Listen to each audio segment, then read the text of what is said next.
Hey guys, welcome back to Phone Tricks. In this video we'll learn how to screencast Redmi Note 10T smartphone with the smart TV. Without a further ado, let's get started. First of all, I have a Redmi TV here, so I will open the Miracast from the list. So after opening, you need to swipe down the quick panel, then swipe left.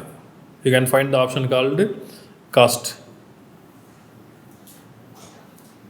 Now the Redmi Smart TV listed here, you need to click that.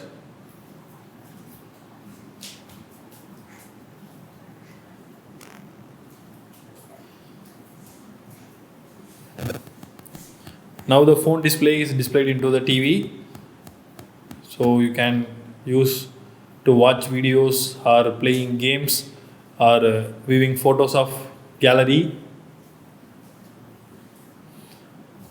So it's a very useful feature. So that's all guys. I hope this video is very useful to you. If you like this video, hit thumbs up and do subscribe our channel for more updates. Thank you.